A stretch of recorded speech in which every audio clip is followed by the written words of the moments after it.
दर्शकवृन्द नमस्कार।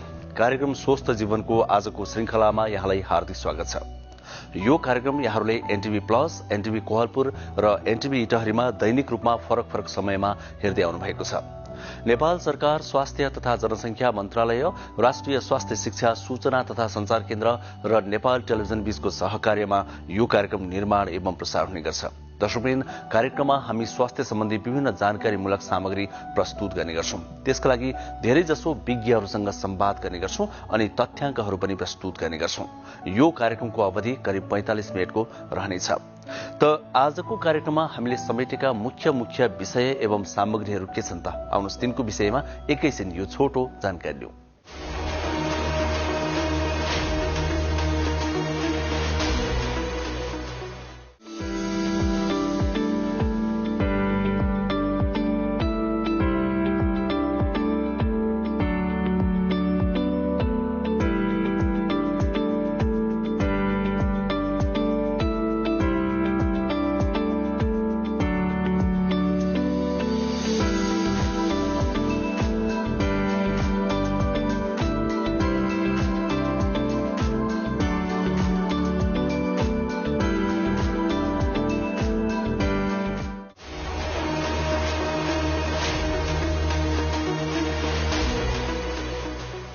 दर्शकवृन्द, अब गर्मी शुरू भएको छ।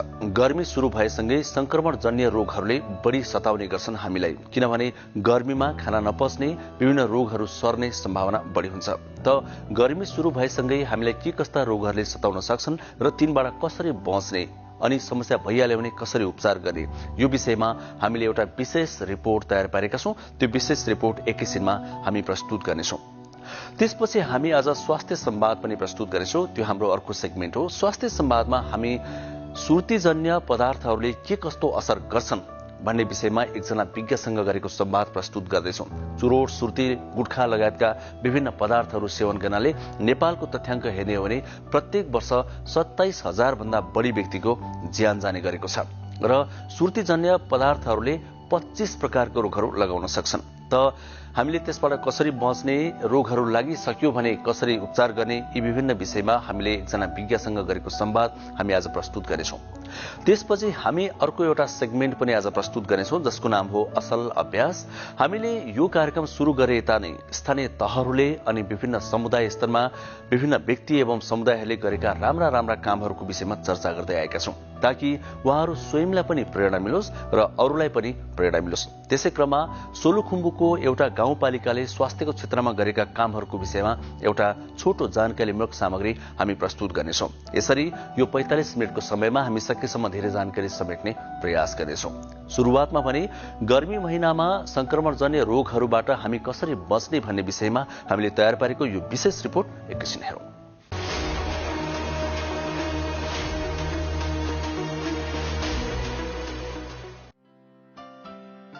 नेपालमा गर्मी शुरू भइसकेकाले अब संक्रमणजन्य रोगका बिरामीहरू पनि बढ्ने चिकित्सकहरूको भनाइ छ।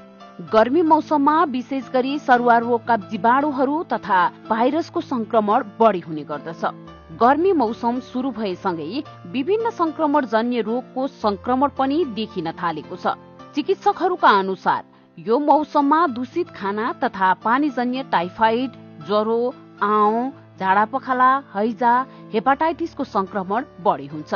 साथै लामखुट्टेको टोकाइबाट सर्ने डेंगू, मलेरिया, कालाजार पनि यही मौसममा लाग्न सक्छ। यो मौसममा फैलिने अधिकांश रोग पेटसँग सम्बन्धित हुन्छन्, जुन पानी, खाना र सरसफाइका कारण फैलिने गर्दछ। दूषित पानी तथा खानाको कारण टाइफाइड, हेपाटाइटिस ई र ए, झाडापखाला, हैजा र आउँ जस्ता रोगहरू लाग्दछन्। नेपालमा कुल जनसंख्याको 4.51% मानिसको अकाल मृत्यु झाडापखालाले हुने गरेको छ। संक्रमणजन्य रोगहरूले कुनै पनि बेला महामारीको रूप लिने भएकाले सरकारले स्वास्थ्य संस्थाहरूलाई तयारी अवस्थामा राख्नुपर्ने विशेषज्ञहरूको भनाइ छ। गर्मी, प्री मनसुन र मनसुन मौसममा मुलुकमा सरुवा रोगको जोखिम धेरै नै देखिने भएकाले सरकारले विशेष सावधानी अपनाउनु पर्नेमा विज्ञहरूको सुझाव छ। सडेगलेका खाना र दूषित पानीका कारण यस्ता रोगहरू लाग्ने भएकाले गर्मी मौसममा स्वच्छ पानी तथा खाना खाए यी रोगबाट बच्न सकिन्छ। कोभिड-19 को डरले आम मानिसले स्वास्थ्यका मापदण्डहरू पालना गर्नुका साथै सरसफाइमा ध्यान दिएको कारणले गर्दा विगत 2 वर्षदेखि मौसमी रोगहरूमा कमी आएको चिकित्सकहरूले बताएका छन्। गर्मी मौसममा एउटै खालका रोग हरेक वर्ष दोहोरिने भएकाले समयमै सावधानी अपनाए रोग लाग्नबाट बच्न र बचाउन सकिन्छ। मौसमी रोगका संक्रमणबाट बच्न सबैभन्दा उत्तम उपाय भनेको हरेक व्यक्तिले खाना र सरसफाइमा ध्यान दिनु नै हो।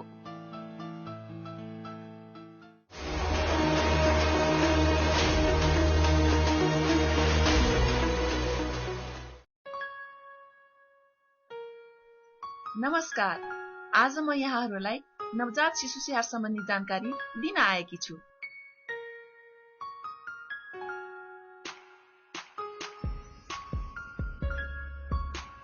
शिशु जन्मेको 1 घण्टाभित्र आमाको बिगौती दूध खुवाउनु पर्छ।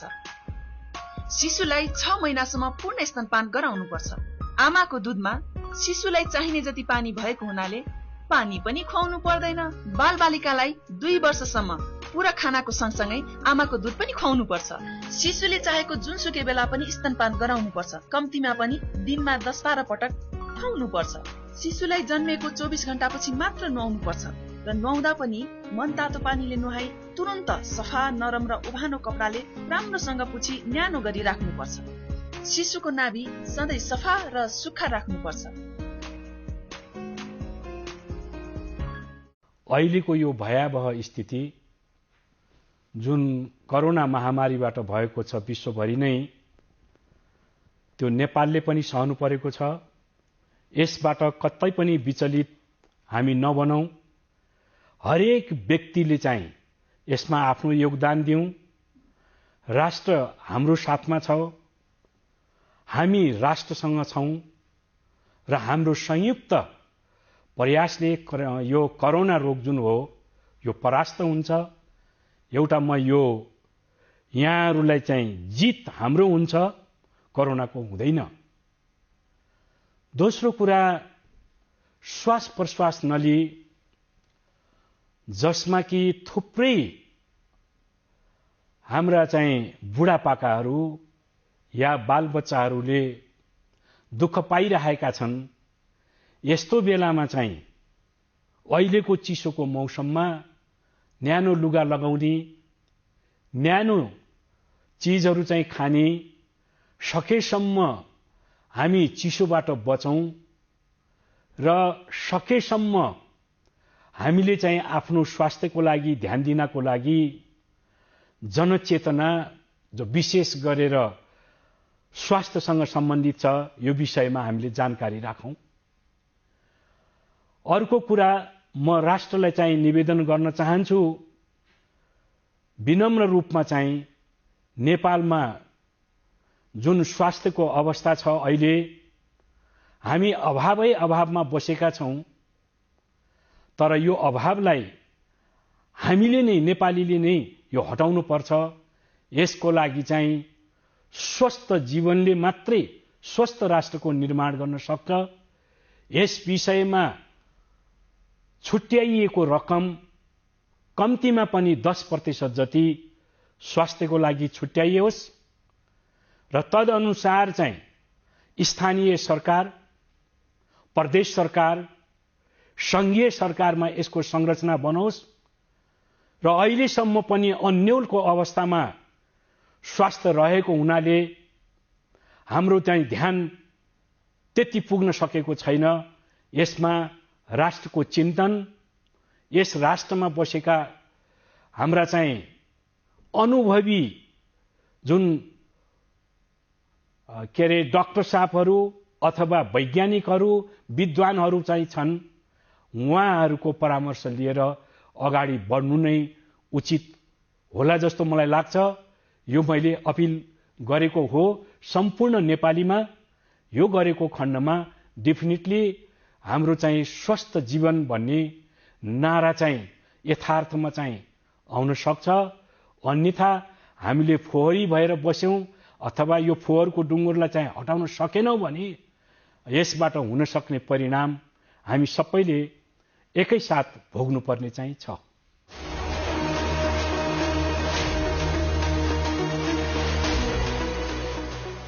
दर्शकवृन्द, अब कार्यक्रममा समय भएको छ स्वास्थ्य संवादको। स्वास्थ्य संवादमा एकजना विज्ञसँग गरिएको संवाद हामी समेट्ने गर्छौं, प्रस्तुत गर्ने गर्छौं। त्यसक्रममा एकजना विज्ञसँग हामीले संवाद गरेका छौं।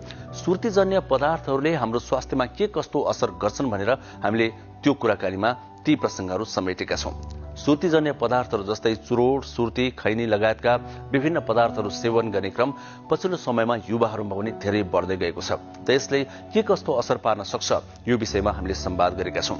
नेपालको तथ्याङ्क हेर्ने हो भने दर्शकवृन्द, हरेक वर्ष 27,000 भन्दा बढी व्यक्तिहरूको सुर्ती सेवनकै अर्थात सुर्तीजन्य पदार्थहरूको सेवनकै कारण ज्यान जाने गरेको छ र विभिन्न 25 खालका रोगहरू लाग्न सक्छन् सुर्तीजन्य पदार्थको सेवनबाट। त विस्तृत जानकारी के छ त आउनुहोस् हेरौं यो सेगमेन्ट स्वास्थ्य संवाद।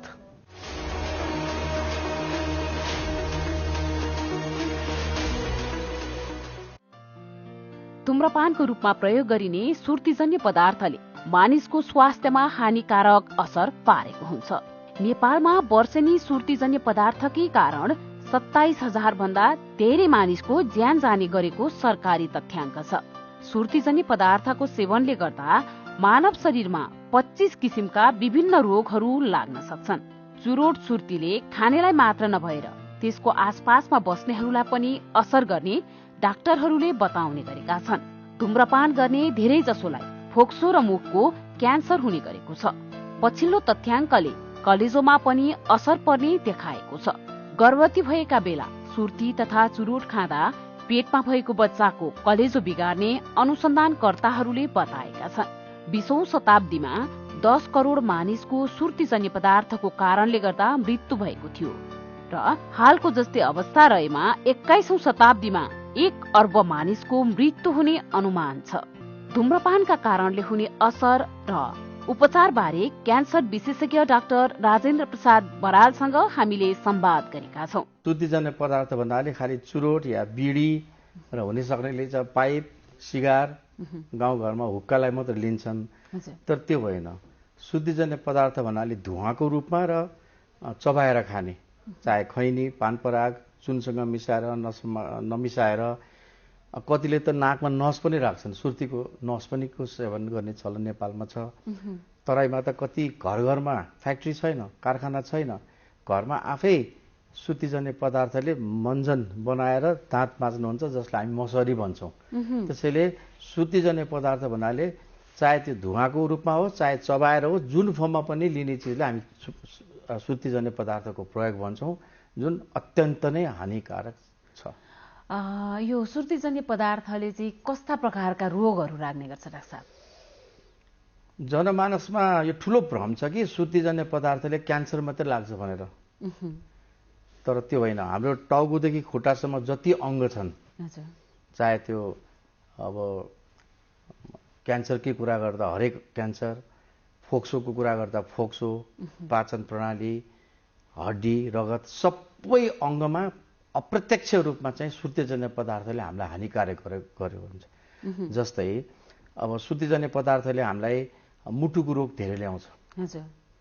क्यान्सर त सबैलाई थाहा छ, हरेक क्यान्सरको पहिलो कारक तत्त्व भनेको सुर्तीजन्य पदार्थ हो। यहाँ पनि जनमानसमा के भ्रम छ भने सुर्तीजन्य पदार्थले या चुरोटले मुखको क्यान्सर, फोक्सोको क्यान्सर मात्रै हुन्छ भन्ने भ्रम छ। त्यो होइन, सामान्यतः त्यही नै त्यही छ। टाउकोदेखि खुट्टासम्म हाम्रो त हरेक अङ्गमा क्यान्सर हुनसक्छ। हरेक अङ्गको पहिलो कारक तत्त्व भनेको सुर्तीजन्य पदार्थ हो क्यान्सरको हकमा। भने अहिले मैले भने जस्तै मुटु, अब सुगरको बिमारी, त्यसपछि आएर अब यङ अवस्थामै हड्डीहरू कमजोर हुने, हामी मेडिकल भाषामा अस्टियोपोरोसिस भन्छौँ।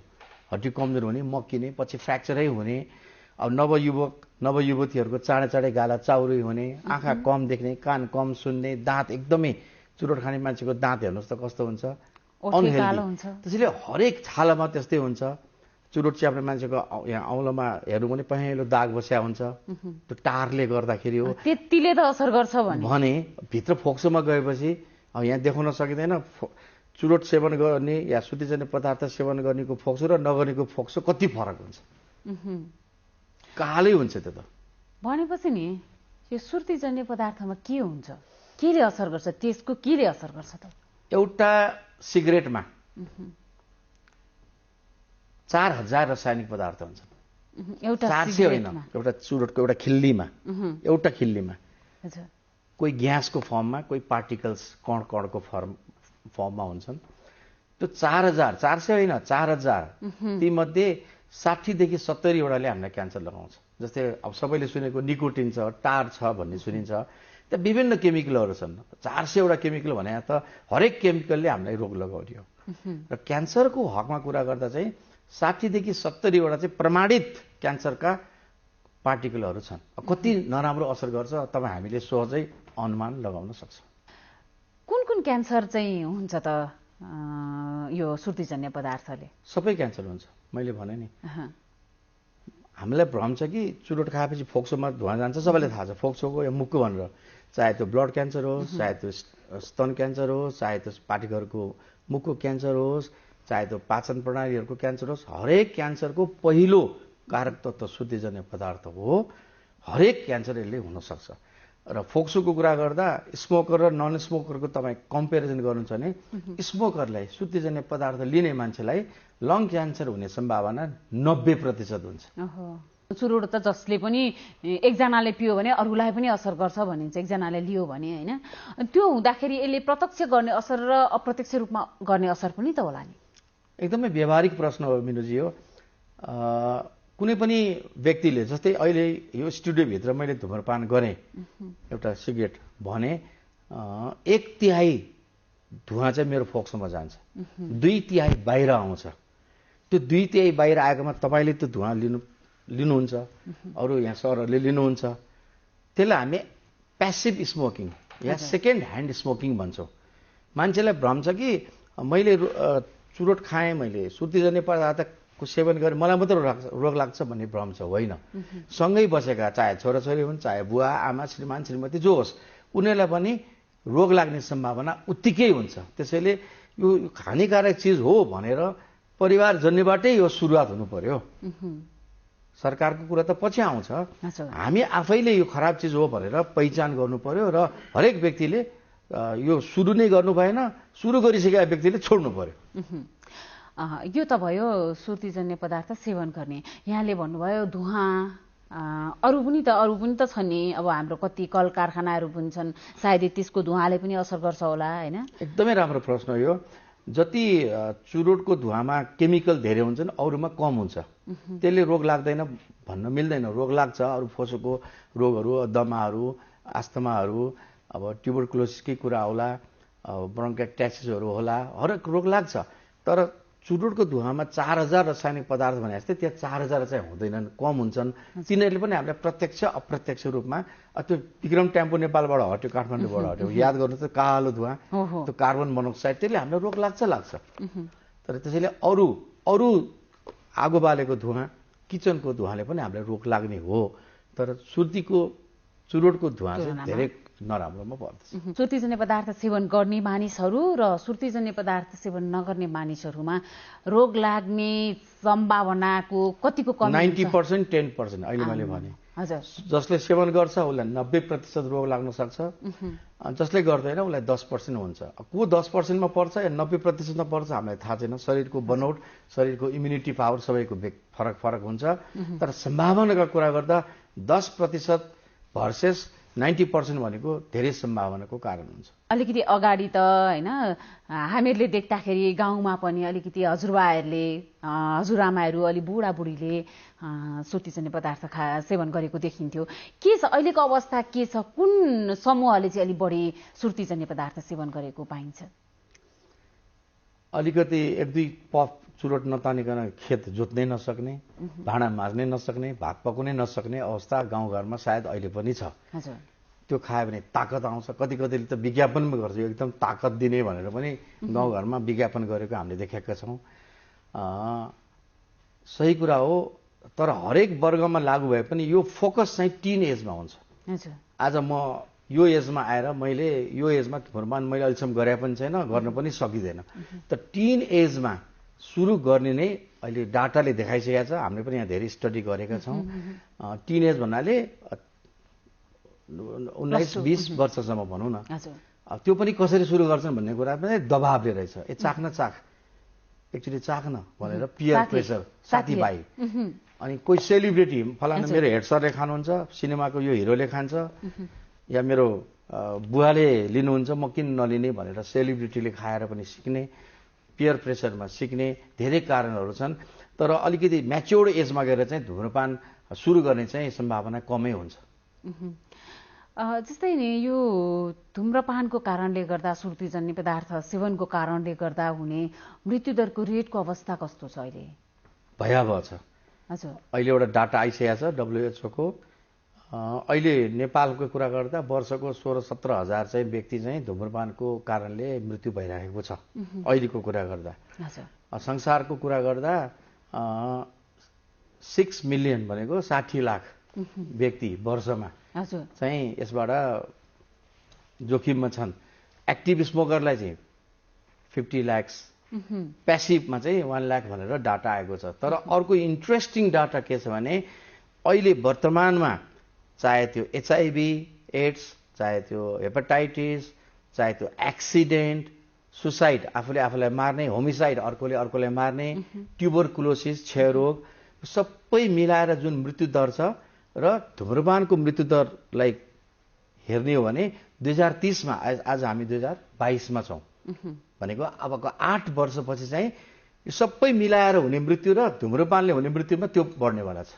2030 सम्ममा चाहिँ वर्षको चाहिँ 1 करोड मान्छे मर्ने भनेर भनेको छ। भनेपछि त अहिले सम्झिँदै जिरिङ्ग हुने कस्तो काली लाग्दो अवस्था होला त्यो बेला। एक्ज्याक्टली। कसरी रोक्न सकिन्छ? जस्तै अब यो नेपालमा के छ त, के छ यसको लागि नीति नियमहरू के भनेको छ यो सुर्तीजन्य पदार्थ रोक गर्न, अथवा यो बिक्री गर्न रोक गर्न र सेवन गर्नको लागि पनि रोक गर्नको लागि? अर्को धेरै नै महत्त्वपूर्ण प्रश्न हो यो बिनुजी। नियम संसारभरि छ, नेपालमा पनि त्यो नियम छ, सन्धि छ एउटा म भन्छु, तर त्यो लागू भएर इम्प्लिमेन्ट हुन सकेको छैन। किन? विश्वव्यापी यो धुम्रपान सम्बन्धी विश्वव्यापी महासन्धि छ, त्यसलाई हामी framework convention on tobacco control भन्छौँ, FCTC। त्यो भनेको चाहिँ 2003 मा हो, मलाई थाहा छ, डिसेम्बरमा चाहिँ त्यो हाम्रो नेपाल सरकारबाट लागू भयो, साइन गरियो। त्यसपछि मलाई अझै याद छ 2007 मा संसदबाट पास भयो, ल यो पास गर्ने भनेर। त्यसपछि 2011 मा आएर अगस्तमा चाहिँ त्यो रेटिफाई भयो, तर इम्प्लिमेन्ट हुन सकेको छैन। अहिले त्यो नियमले के भन्छ भने 18 वर्षभन्दा मुनिकोले चुरोटहरू किन्न पाइँदैन, बेच्न पाइँदैन। प्रेग्नेन्ट लेडिजहरूले त किन्नै पाएन, खाने पनि पाएन। होर्डिङ बोर्ड, साइन बोर्डहरू कहीँ राख्न पाइँदैन। हगि अब 100 मिटर, अहिले हामी नेपाल टेलिभिजनको यो स्टुडियोमा छौँ, कुनै अफिसहरूको कुनै ठाउँको मा कसैले चुरोट सेवन गर्यो भने 100 मिटरको वरिपरिमा गर्यो भने त्यो ठाउँको सम्बन्धित व्यक्तिले अहिलेलाई हाम्रो नेपाल टेलिभिजनको प्रशासनले उसलाई 100 रुपियाँ जरिवाना गराउने नियम छ, त्यो लागू भएको छैन। र अर्को राम्रोसँग यहाँहरूले हामीले हेऱ्यौँ भने चुरोटको डब्बामा सानो अक्षरमा नेपालीमा धुम्रपान स्वास्थ्यको लागि हानिकारक छ, अङ्ग्रेजीमा tobacco is injurious to health भनेर सानो, म त भन्छु झिङ्गाको टाउको जत्रोमा लेखिन्थ्यो। FCTC ले यो कभरेजलाई बढाउनु पर्छ भनेर भनेको छ, वर्ल्डव्यापी। 30%, 35% मा पनि मुद्दा चल्यो। हामी नेपालबाट त हामीले यसलाई मुद्दैमा लग्यौँ र अहिले नेपाल नियमको कुरा गर्नुहुन्छ भने 90% कभरेज हुनुपर्छ भनेर पास भइसकेको छ, तर लागू हुनु पर्यो नि। 90% पिक्चोरियल साइन, चुरोट खायो भने फोक्सोको क्यान्सर, मुखको क्यान्सर हुने भनेर ग्राफिकल साइन राख्ने भनेर प्रमाणित भएको छ। त्यो लागू हुनु पर्यो, त्यो लागू हुन सकेको छैन। किन, के कारणले लागू भएको छैन त अहिले? सरकारको कमजोरी नै भन्नुपर्छ हामीले, क्षमा याचनाका साथ। नियम बनेर भएन, नियम त व्यवहारमा लागू हुनु पर्यो नि। कतिचोटि मिटिङ भयो, हामीले त प्रष्टै भाषामा भन्नुपर्दा जति स्वास्थ्य मन्त्रीज्यू आउनुहुन्छ, जति स्वास्थ्य सचिवज्यू आउनुहुन्छ, हामीले प्रधानमन्त्रीज्यूलाई, हामीले राष्ट्रपति ज्यूहरूलाई, पहिलाको राष्ट्रपतिज्यूलाई, अहिलेको राष्ट्रपतिलाई यो होल नेपालभरको सिग्नेचर क्याम्पेन गरेर पनि हामीले लेटरहरू पठाएको छौँ। यो FCTC लागू हुनु पर्यो। अझ प्रष्ट भाषामा त Nepal Bhutan tobacco free country भयो, नेपाल किन टोब्याको फ्री कन्ट्री हुन नसक्ने, किन नसक्ने भनेर हामी लागेका छौँ। अब त्यो लागू नभएसम्म र जनमानसमा यो धुम्रपानले हामीले यस्तो यस्तो रोग ल्याउँछ भनेर अवेर नभएसम्म यो हुनेवाला छैन। तर पहल त सरकारले नै गर्नु पर्यो। तपाईँले मिडियाले एउटाले गरेर अर्को एउटा मिडियाले गरेर मात्रै पुग्दैन। पहल नेपाल सरकार स्वास्थ्य मन्त्रालयबाटै हुनु पर्यो भनेर हामी भन्छौँ। सँगसँगै प्रयोगकर्ताहरूले पनि अलिकति हामीले साथ दिन्छौँ, सबै दिन्छौँ। हामीले त बार बार भनेका छौँ नेसनल लेभलमा टोब्याको कन्ट्रोल सेल एउटा र नेसनल रूपमा म आफू क्यान्सरको डाक्टर भएर नेसनल क्यान्सर कन्ट्रोल सेल बनाउनुहोस्, सबैलाई सहभागी गराउनुहोस्, हामी भोलिन्टियरली आउँछौँ भनेर हामीले भनेका छौँ। त्यो गर्न समय ढिलो भइसक्यो र अल्टिमेटली ट्याक्स रेज गर्नु पर्यो। ट्याक्स रेज गर्यो भने कन्जम्सन घट्छ। विश्वमा देखाइसकेका छ। फ्रान्समा 10% ट्याक्स रेज गर्दाखेरि चाहिँ फ्रान्स जस्तो देशमा 8% को कन्जम्सन घट्यो रे। फ्रान्स त विकसित देश भयो। अब हाम्रो जस्तो विकासोन्मुख देशमा चाहिँ 10% ट्याक्स बढायो भने 4% कन्जम्सन घट्छ भनेर डाटाले देखाइरहेछ। जति ट्याक्स बढ्यो मान्छेले महँगो भएपछि त खान सक्दैन नि। हाम्रो नेपालको ट्याक्स धेरै कम छ। यसलाई बढाउनु पर्यो। यसलाई बढाउनु पर्यो, अझै बढाउनु पर्यो। जस्तै अलिकति मैले यहाँले भन्नुभयो भुटान चाहिँ टोब्याको फ्री कन्ट्री हो भनेर होइन। जस्तो कसरी टोब्याको फ्री हुनको लागि के गरेको छ, केही त्यसलाई पनि हामीले नेपालमा प्रयोग गर्न सक्छौँ नि त? त्यो त अब सरकारले नै पोलिसी बनाउने हो। प्रष्टै भाषामा अझ खुलेर भन्नुपर्दा सकिन्छ भने त टोब्याको फ्याक्ट्री नै हुन दिनु भएन नि त। टोब्याको फ्याक्ट्रीबाट कर धेरै आउँछ भनेर टोब्याको फ्याक्ट्रीलाई प्रमोट गरेपछि त कसरी हुन्छ त? त्यो प्रडक्सनै हुन दिनु भएन। अब प्रडक्सन भयो, मान्छेले अब लत लागेछन् खान्छन् भने यसले त रोग लाग्छ भनेर 90% को कभरेजलाई होल नेपालभरि हामीले मिडियाबाट दिनु पर्यो, जनचेतना दिनु पर्यो। र मैले त बार बार हामीले भनेको छु एउटा अर्को इम्पोर्टेन्ट कुरा यहाँले सम्झाउनु भयो। पाठ्यक्रममै स्कुलको 6, 7, 8, 9, 10 कै बच्चाहरूको करिकुलममा पनि धुम्रपानले शुद्धिजन्य पदार्थले यो रोग लाग्छ भन्यो भने त बच्चैदेखि सिक्छन् नि यो खराब चिज हो भनेर। त्यो एउटा धुम्रपान सम्बन्धी च्याप्टर चाहे कलेज लेभलमा चाहे स्कुल लेभलमा हुनु पर्यो। राखेर सरकारलाई के बिग्यो? त्यसले त धेरै मान्छेलाई त जनचेतनामूलक मा सहयोग गर्छ नि, त्यो पनि भएको छैन। त्यो त एकदमै धेरै समेट्नै पर्ने कुरा। त्यसले त धेरै मान्छे डराउँछन्, तर्सिन्छन्।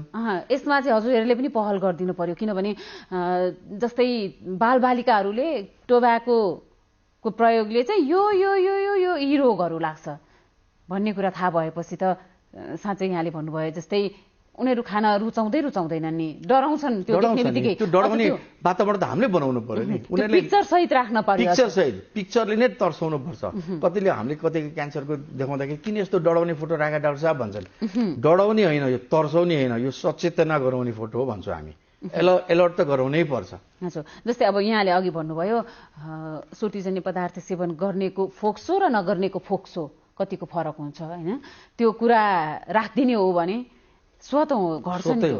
मैले थोरै कुरा जोड्न मन लाग्यो कि मलाई यहाँनिर जस्तै मलाई एकदमै सानोमा म खाना नखाने कि अनि मलाई बुवाले अस्पताल लानुभएको थियो होइन। अस्पताल लगेर चाहिँ ल त्यहाँ लेखेको थियो एउटा तरकारीहरू नखाने, म खाना होइन तरकारीहरू नखाने, तरकारी खायो भने मलाई भमिट हुन्थ्यो। अब के हो मलाई थाहा छैन त्यतिखेर। अनि भातबहादुर र सागबहादुर भनेको फोटो रह। भातबहादुर चाहिँ एकदम जिङ्रिङ्ग परेको रोगी, सागबहादुर चाहिँ घप्प कस्तो राम्रो होइन। अनि मलाई त्यो पिक्चर अहिलेसम्म मेरो मानस पटलमा छ कि भनेपछि कतिको असर गर्दो रहेछ? धेरै गर्छ होइन। त्यो त हरेक अहिले 77 जिल्लामा हरेक स्कुलमा हरेक हेल्थ पोस्टमा र बच्चाको करिकुलममा राख्यो भने त बच्चाले सानैमा पढ्यो भने त धेरैले खान डराउँछन् भन्ने चाहिँ यो प्रष्ट देखिएको छ, तर खै हुन सकेको छैन।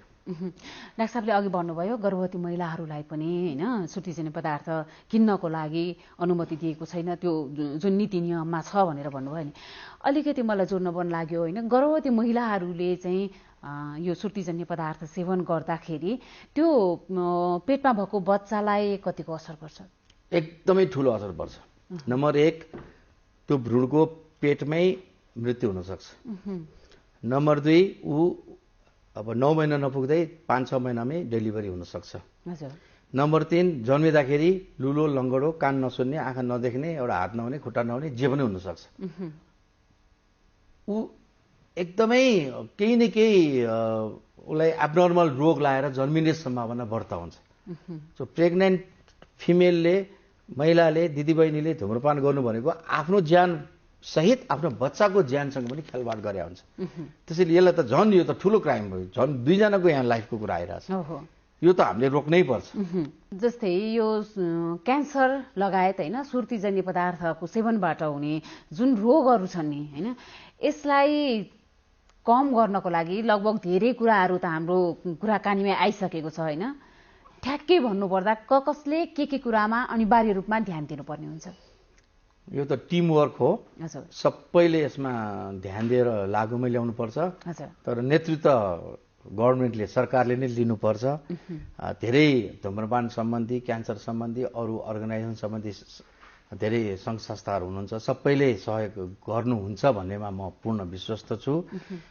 जनमानसले पनि सुर्तीजन्य पदार्थ, चुरोट खराब चिज हो भनेर आफूले सिकेको कुरो गाउँघरमा छोराछोरीलाई, बुवालाई, आमालाई, आफ्नो नातागोतालाई, समाजमा हरेक नागरिकले चाहिँ यो मेसेज दिएर अवेरनेस बढाउनु पर्यो। मिडिया कर्मीहरूले पनि जस्तै आज तपाईँले मेरो इन्टरभ्यू राख्नु भएको छ, यस्तै अरू साथीहरूले पनि यस्तो इन्टरभ्यू राख्नु पर्यो। त्यसपछि आएर मुख्यतया नेतृत्व नेपाल सरकारले चाहिँ कसरी हुन्छ यसलाई चाहिँ अब इम्प्लिमेन्ट गर्नु पर्यो। किताबमा भएर भएन, नीतिमा 2006मा 2011मा आयो भनेर इम्प्लिमेन्ट भयो भनेर भएन, त्यो व्यवहार हुनु पर्यो। अहिले भर्खरै यहीँ कसैले चुरोट गरे खायो भने 100 रुपियाँ तुरन्त पुर्जी काटिहाल्न सक्ने क्षमता हुनु पर्यो। जसरी गाडी अलिकति उसमा राख्दाखेरि होइन समाइन्छ नि, अहिले त्यो नियम धेरै बसिसकेको गऱ्यो भने हुन्छ मेनुजी। किन हुँदैन? मापासी नेपालमा कति सक्सेस भयो हामीले देखेका छौँ। अहिले पनि प्रहरीहरूले तुरन्तै टिकट काट्नलाई उहाँ हिचकिचाउनुहुन्न। त्यस्तै यो धुम्रपानलाई पनि गर्न सक्नु पर्यो। कतिले त भन्छन् मैले मेरै सम्पत्ति खाएको हो, तेरो खाएको होइन भन्छन्। तर त्यसको एन्सर चाहिँ तिमीले मात्रै खाएको छैन, तिमीले फालेको धुवाँले अरूलाई पनि असर परिरहेछ भन्यो भने त्यो मान्छे हच्किन्छ।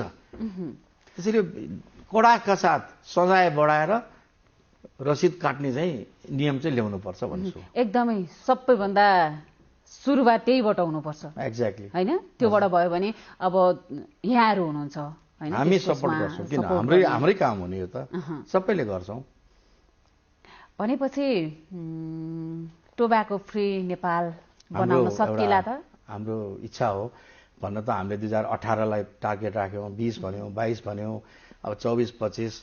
तर त्यसमा होमवर्क हुनु पर्यो नि, होमवर्क हुनु पर्यो। टोब्याको फ्री कन्ट्री भनेपछि त कति ठाउँमा तपाईँले कति सुरक्षित भएर जान पाइन्छ। तपाईँले त किन्नै नपाएपछि त खाने त कम भयो नि। हेर्नु संसारमा चोर बदमास जहाँ पनि छन्, टोब्याको फ्री कन्ट्री पनि लुकेर खान्छन्। म भुटानमा 4-5 चोटि गएको छु। त्यो टोब्याको फ्री कन्ट्री त लुके, तर त्यो न्यूनतम पर्सेन्ट हो। त्यो 100% कसैले गर्दैन। चोरी छिपीको संसारमा त जहाँ पनि चोर होइन, ढाँट्ने मान्छे त हुन्छन्। तर नियमै बनेपछि त खुलेर त मान्छे आउँदै किन्नै नपाएपछि, बेच्नै नपाएपछि, प्रोडक्सनै गर्न नपाएपछि त कन्जम्सन हुने नै भयो नि। त्यसैले टोब्याको फ्री कन्ट्री चाहिँ मा हामी लाग्नुपर्छ भनेर हामी धेरै मान्छे लागिराखेका पनि छौँ।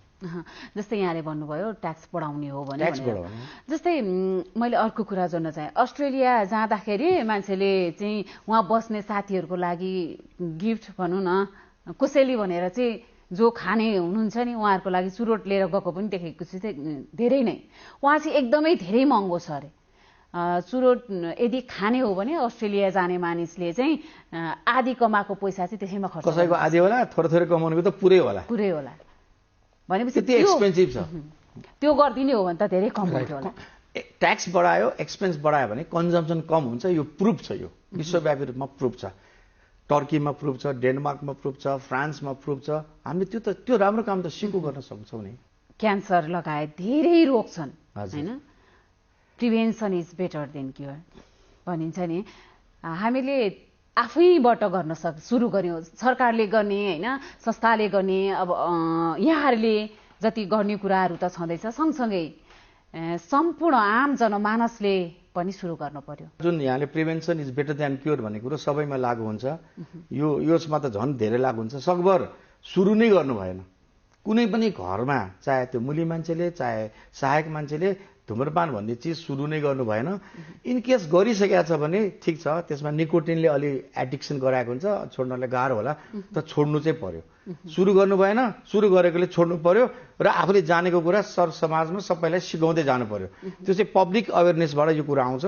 फेरि घुमेर अन्ततः नेतृत्व लिनेले यसलाई कडाउको साथ नियमलाई लागू गर्नु पर्यो। त्यो गऱ्यो भने हामी स्वस्थ जीवन चाहिँ जिउन सक्छ।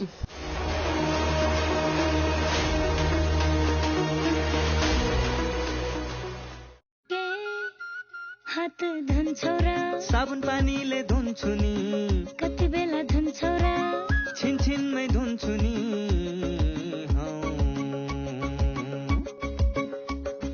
घरमा पस्दा अफिस पस्दा सधैँ धुन्छु हात, कोरोनालाई यसै गरी भगाइदिन्छु म त। घरमा पस्दा अफिस पस्दा सधैँ धुन्छु हात, कोरोनालाई यसै गरी भगाइदिन्छु म त। भान्सा छिर्नु अगाडि, खाना खानु अगाडि, जहाँ त्यही छोएपछि हातले छोपी खोकेपछि, हात धुन्छौ र साबुन पानीले धुन्छु नि, कति बेला धुन्छौ र छिनछिनमै धुन्छु नि।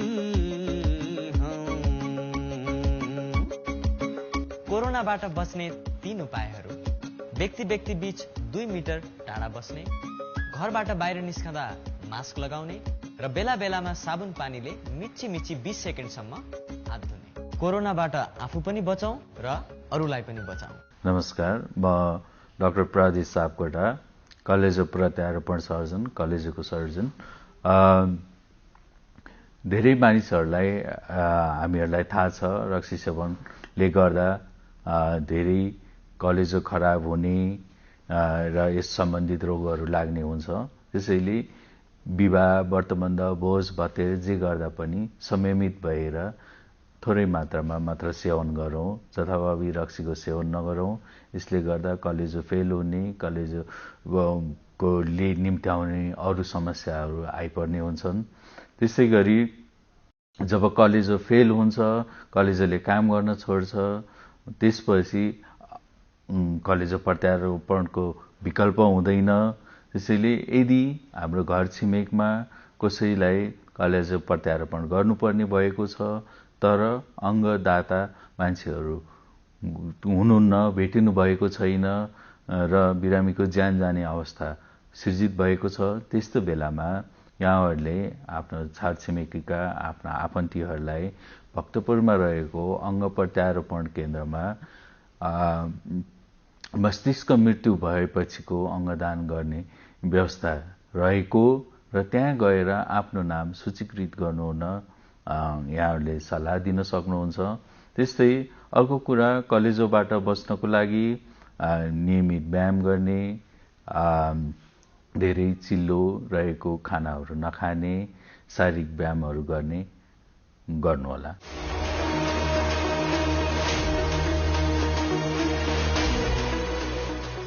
दर्शकवृन्द, कार्यक्रममा फेरि पनि हार्दिक स्वागत छ। हामी स्वस्थ जीवन प्रस्तुत गरिरहेका छौं। एकैछिन एउटा असल अभ्यासको कुरा गरौं।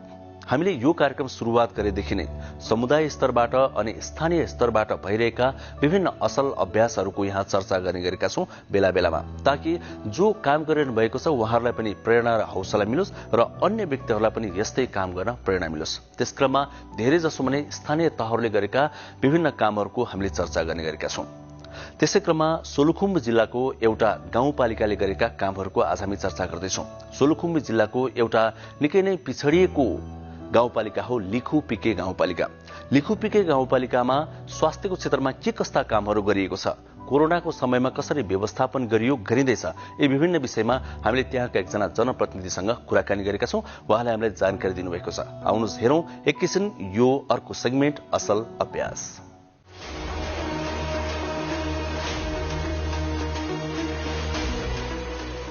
हामीले चुनाव जिते यताबाट जुन समस्याहरू सुरु भए ती समस्याको लागि चाहिँ 10 बेडको आइसोलेसन बेड तयार गरिएछ।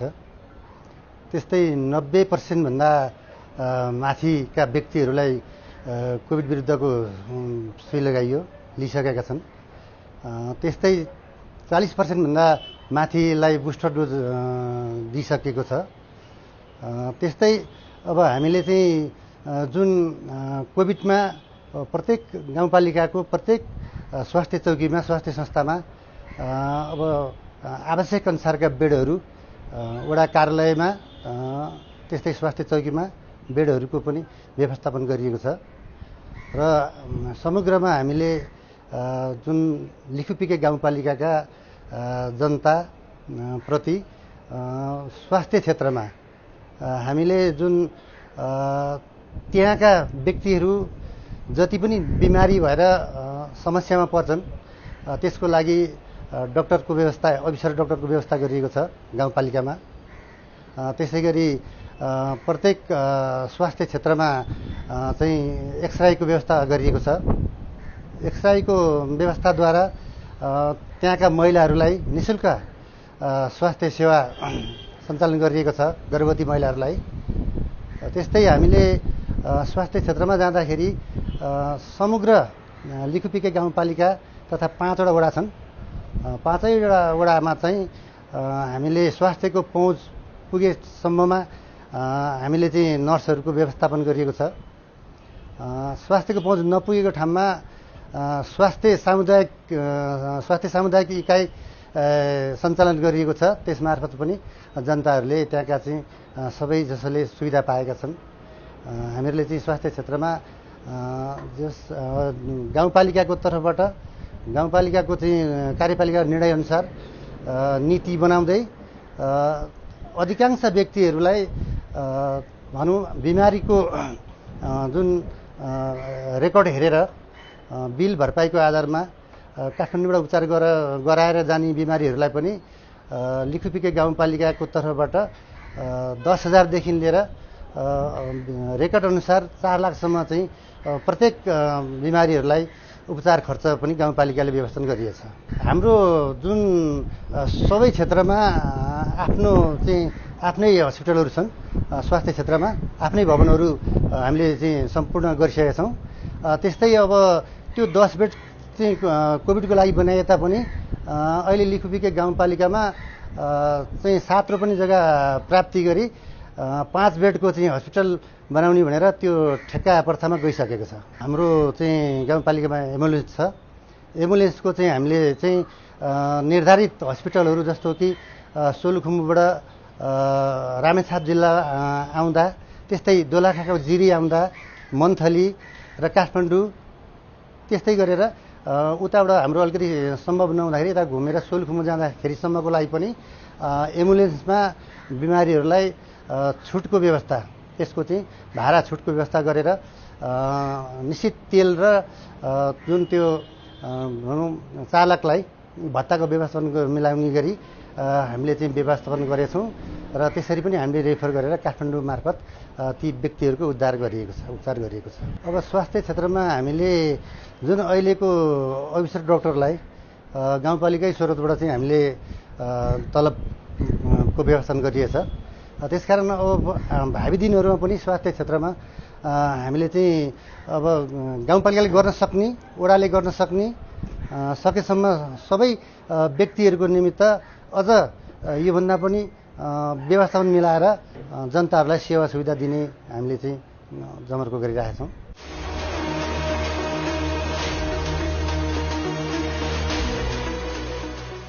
हजुर, समय सकिन आँट्यो, हामीले अब छुट्टिनुपर्छ। भोलि फेरि आउँछौँ। दैनिक कार्यक्रम हो एनटिभी प्लस, एनटिभी इटारी र एनटिभी कोहलपुरमा यो कार्यक्रम हेर्दै आउनुभएको छ दैनिक फरक समयमा। यसबाहेक विभिन्न सामाजिक सञ्जालहरूमा पनि हेर्दै आउनुभएको छ। नेपाल टेलिभिजनको फेसबुक पेजमा, युट्युब च्यानलमा, त्यसगरी वेबसाइटमा अनि मोबाइल एप्समा पनि यो कार्यक्रम हेर्न सक्नुहुन्छ, जसको विस्तृत जानकारी हामीले स्क्रिनमा देखाइरहेका छौँ। कार्यक्रम कस्तो लाग्छ सुझाव दिन नबिर्सनुहोला। हामी तिनलाई मार्गदर्शक मान्दै अगाडि बढ्नेछौँ। विषयवस्तु र विज्ञहरू छनौट गर्नेछौँ।